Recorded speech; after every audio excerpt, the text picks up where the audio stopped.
Welcome to Pediatric Sepsis. My name is Terry Cuellar. I'm a clinical outreach educator for SSM Health, Cardinal Glennon Children's Hospital in St. Louis. And thanks for attending. That's me. That's me in my heyday. I'm an old transport nurse, an old pediatric ICU nurse, old neonatal ICU nurse, and that's my background. Before I start, I'd like to thank these folks, Jennifer Hayden, Kelly Tevlin, and Cybert and Mary Bixby for their help in putting this lecture together. I appreciate their help. So as far as learning objectives, I'm going to discuss clinical features of SIRS, or systemic inflammatory response syndrome, talk about sepsis, severe sepsis, and then septic shock in the pediatric population. I'm going to talk the importance of early recognition and treatment of pediatric sepsis. I've got at least the screening tool, the sepsis screening tool that we use during triage here at Glennon, and then talk about appropriate interventions to, again, improve the outcomes of the pediatric patient with sepsis. And regarding adult sepsis, remember that the mortality rate for severe sepsis is 30 to 50%, and then 50 to 60% for sepsis, and then 50 to 60% for septic shock. And that sepsis is the leading cause of death in our non-cardiac ICUs, and sepsis kills about 1,400 people every day.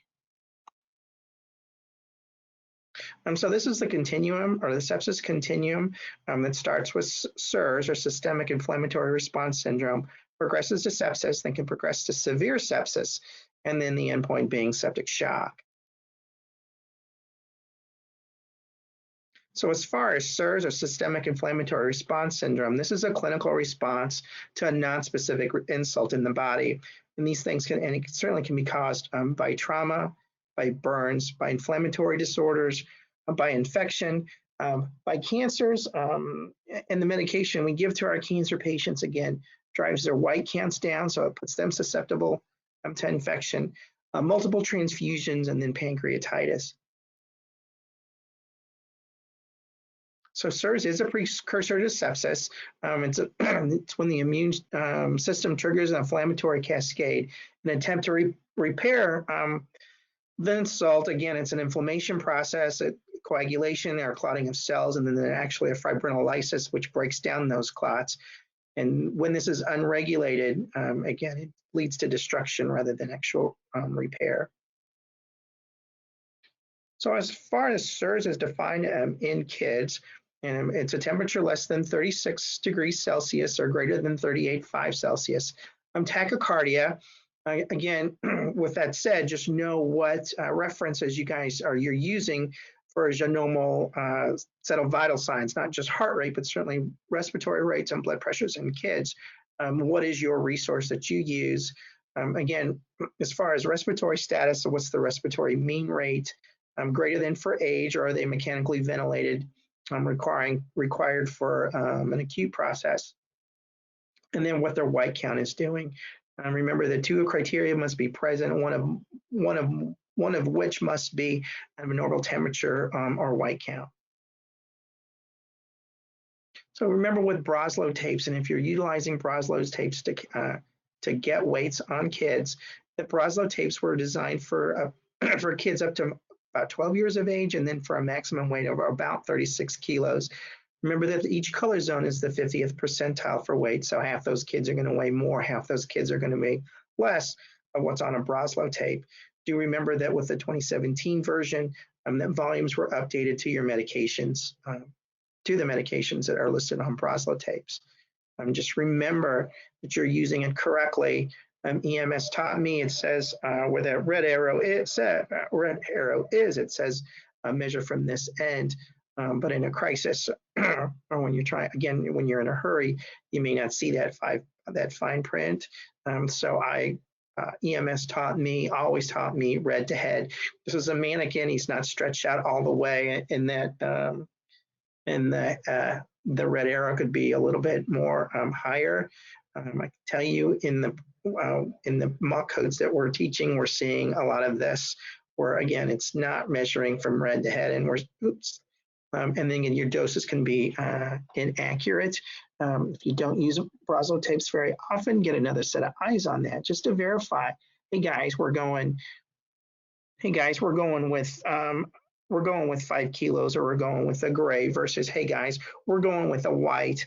White being closer to almost to 20 kilos, right? Again, get another set of eyes on this, especially if you don't use them very often, just to double check yourselves. So SIRS plus a suspected or proven infection is what leads to sepsis. It's evidence of an infection clinically by X-ray, by lab tests, or a proven infection from culture, again, a tissue stain, or a CRP, or yeah, whatever that, I don't know what that polymerase chain test is. So remember, severe sepsis is you've got SIRS plus an infection, and now you've got organ dysfunction. That dysfunction can be cardiovascular, which is going to be presented with edematous extremities, again, poor perfusion, and I'll talk about perfusion assessment. Certainly by respiratory symptoms, again, decrease in SATs, tachypnea, renal symptoms, again, decreased urine output, and then certainly can affect your liver with decreased platelets, abnormal coags. Remember that signs of end organ failure will be evident due to hypoperfusion and organ dysfunction. So septic shock. Now you've got severe sepsis and a persistent evidence of shock, mainly by hypotension, signs of an organ failure, and then you've got elevating lactates. So true or false? Again, most pediatric patients present to the ED in decompensated shock. And that's actually false. Again, kids compensate very well, especially when they get shocky. Remember, with septic shock, again, most children are commonly present in compensated shock, or what we used to call warm shock. The chart there, again, warm shock being evident with warm flush skin, almost flash cap refill, bounding pulses, tachycardia, a relatively maintained blood pressure, and a wide pulse pressure. But once they go into cold shock or start again decompensating, their extremities get cold and clammy, their cap refill is prolonged, their pulses may be weak. Again, they may be tachycardic or unfortunately are bradycardic. And this is when they get hypotensive. And once they start getting hypotensive, bad stuff can happen. And this is when you can also have a narrowing of their pulse pressure. But do remember that these findings can certainly overlap in your assessment. So the treatment goal is, especially for sepsis, is early detection, early treatment in the continuum, and then this is what increases your survival rates. So as far as recognition, again, when should pediatric patients be screened for signs of sepsis? And this should happen during your primary assessment, or if you see these kids in triage. It's your across, so your PAT or your pediatric assessment triangle starts with your across the room assessment, and it's your ABCs. What does this kid look like or appear? What is his work of breathing, and what's a quick assessment of his circulation? This is all done across the room, not a stethoscope, not a monitor, not a pulse ox. So as far as overall appearance, is level of consciousness. When kids get hypoxic and kids get shocky, it's a level of consciousness that's a huge red flag. Their interactiveness, and if it's appropriate interactiveness when you engage them. Again, are they consolables? A kid that normally takes a pacifier is consoled with it, but again, now is like screaming Mimi. Do they open their eyes? Do they track? Do they follow your movement? As far as position and muscle tone, can they sit up on their own? Muscle tone, are they floppy, hypotonic? And then work of breathing, again, as far as retractions, where are they retracting? Again, substernal, intercostal, supraclavicular, or subcostal. Again, any nasal flaring, and where they're trying again to open up their airways so that they can breathe, so that they can oxygenate and ventilate. Grunting respirations. Grunting respirations are indicative of impending failure if we don't address. As far as positioning, are they tripoding? Are they sitting forward to try and open up their airways so that they can breathe?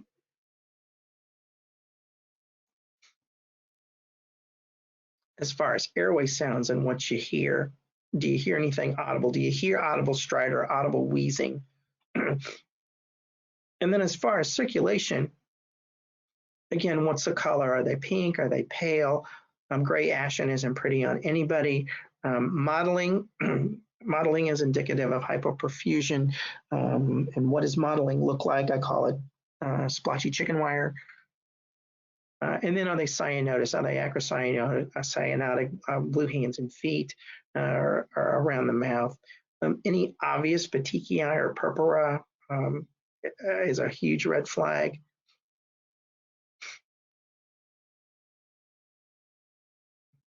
So as far as your primary assessment, again, what's their as far as vital signs? Are they hypo or hypothermic? Are they tachycardic or bradycardic? And then whatever pediatric screening, sepsis screening that you might use, again, as far as mental status, again, high-risk conditions, and then alteration in perfusion. Again, know whatever reference you use for a normal set of vital signs, this table is according to PALS. Again, whatever you're using, again, just know where it is when you need it. So as far as minimal systolic blood pressures, and this is from PALS, just remember 1 to 12 years old is less than 70. For kids 1 to 10 years old, it's 70 plus 2 times their age. And then for kids greater than 10, minimal systolic should be 90. Just remember with hypotension, hypotension is a late sign in pediatric shock. So this is the pediatric screen that we use at Glennon, and this is via our EPIC system, again, that addresses temperature, again, temperature for the last 12 hours, mental status, perfusion, and then high-risk conditions. So as far as assessment of altered perfusion, again, what's their mental status? Are they awake? Are they alert? Are they hopefully not lethargic? Again, what their skin color is, are they pink, pale, gray, ashen?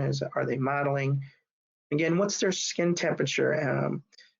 Again, I get a skin temperature. I lay hands on trunks. I lay hands between shoulder blades. I put little hands and little feet in my hands just to see what their temperatures are. And what their mucous membranes are doing. Are they dry? Again, look in mouths. Again, are they sunken eyeballs? Pulses, certainly peripheral, certainly central pulses, get brachials, get femorals, and then peripheral pulses, get pulses in your feet, again, your radial pulse. What cap refill is doing. Again, centrally, I like to, especially the little kids, I like to get central or measure central cap refill over the sternum.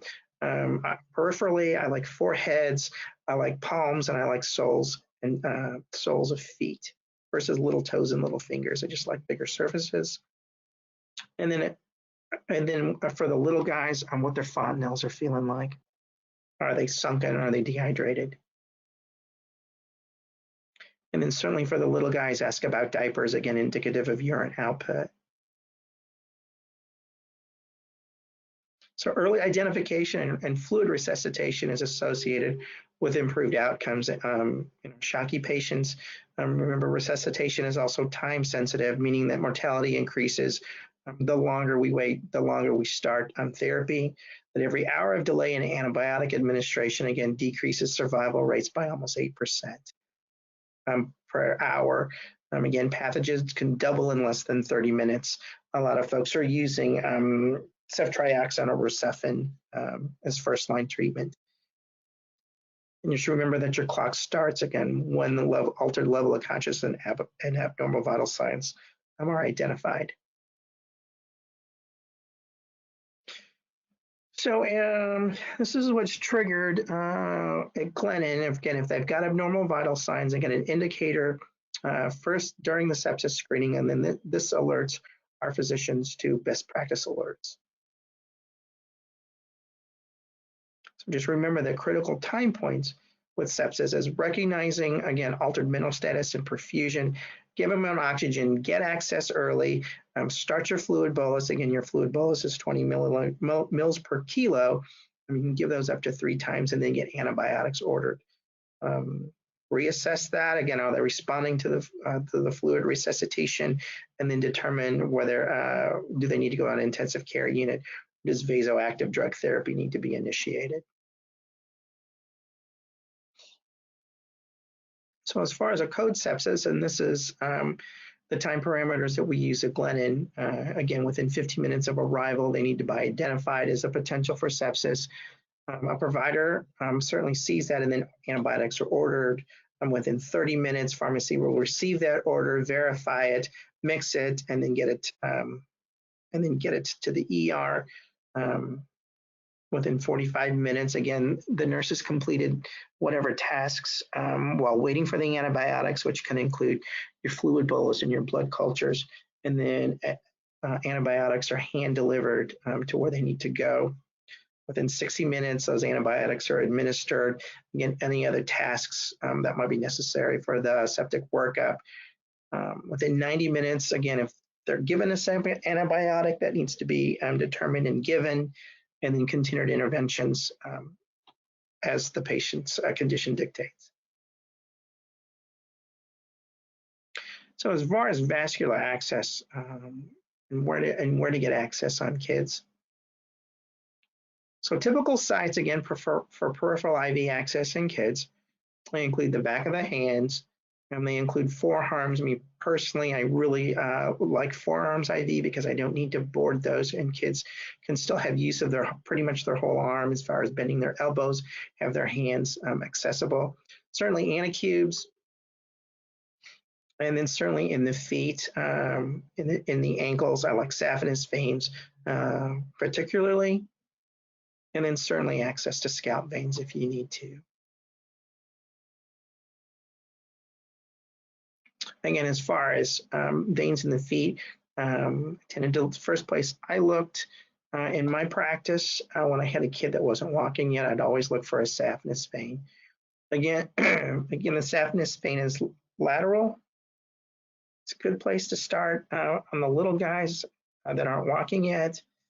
It's easy to palpate. Sometimes you may or may not see that or see the vein. And again, you're going to need an arm board, especially if you don't have your IV therapy is administered without pumps. And then certainly IO placement or interosseous placement. Again, in kiddos, we're talking more and more about distal femurs, but certainly the proximal humerus, and those are on older kiddos, again, the proximal tibia and the distal tibia. Certainly remember that contraindications for IO placement is any fractures, any known infection in the area of insertion, again, inability to identify the landmarks, and again, if access has been attempted within the last 48 hours, any previous orthopedic procedures at the site. So again, as far as clinical judgment and which needle to pick, just remember that the pink needle is really for the little guys. It's for your neonates and your very young infants. Again, the blue needle really does need to be your go-to size when placing IOs in kids.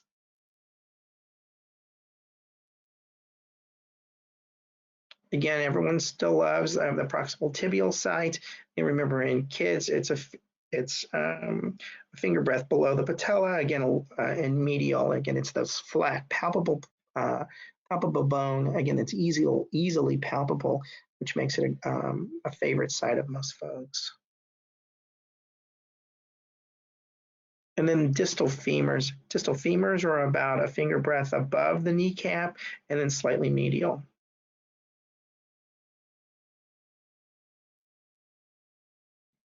As far as needle size and our needle set selection tips, remember that you need to tap the bone before you engage the drill. You need to see at least one black line above the skin before you engage that the drill and before you place that needle.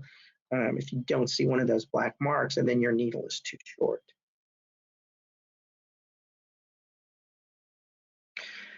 So this is our septic order set. It's not a standing order, but again, this is personalized by our physicians how to start therapy.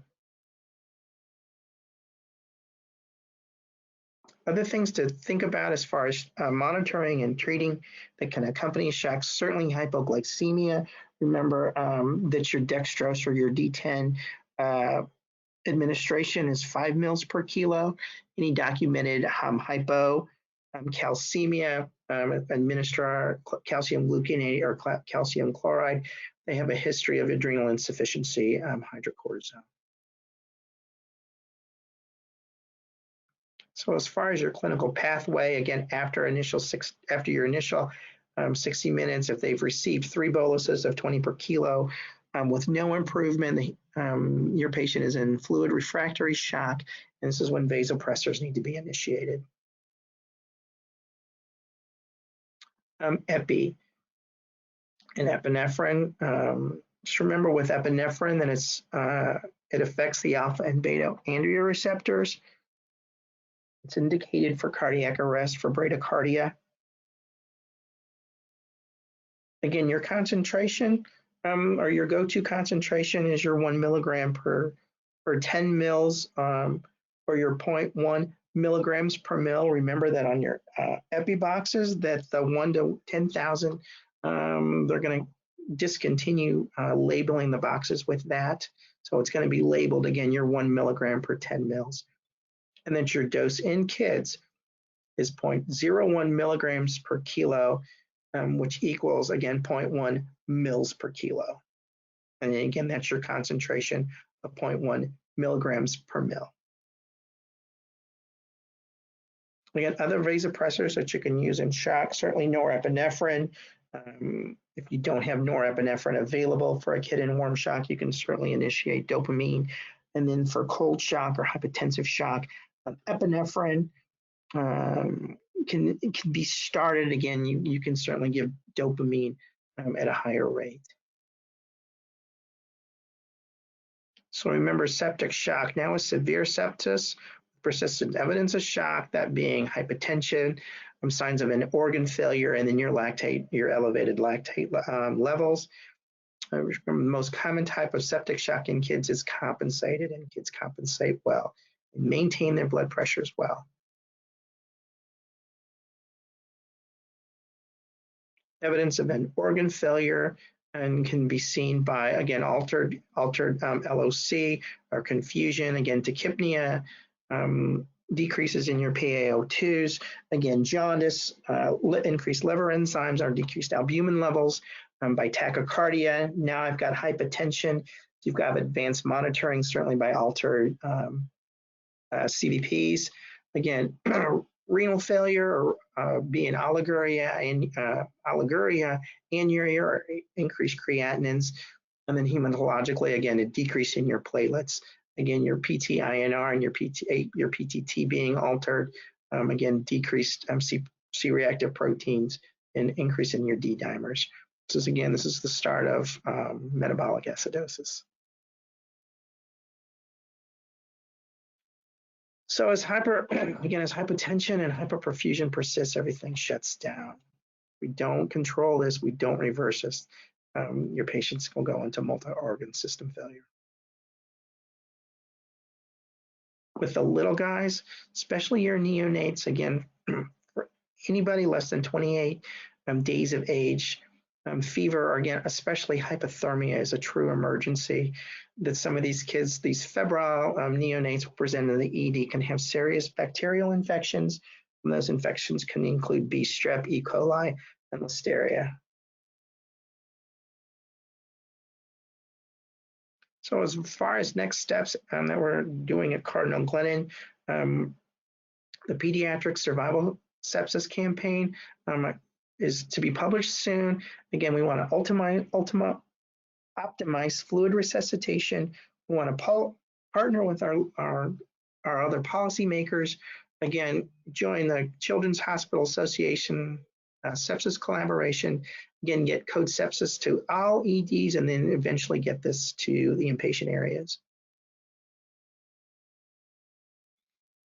This was recently published, I believe, in February from the American College of Critical Care Medicine, and this is their algorithm that's time-sensitive and goal-directed to manage sepsis in kids. In that first hour, again, you want to restore and maintain their airway, their oxygenation and ventilation, support their circulation, and then aim for a threshold target rate. Again, after identification of septic shock or severe sepsis, again, this approach emphasizes the following actions, which include vascular access, starting with fluid resuscitation, get antibiotics on board, and then again, if they're refractory, to initiate inotropic support. So in summary, again, early identification and interventions have proven to improve the outcomes in our septic patients because signs and symptoms in kids can be subtle. And again, your good, thorough assessment is necessary and needed. And that's the end of the presentation.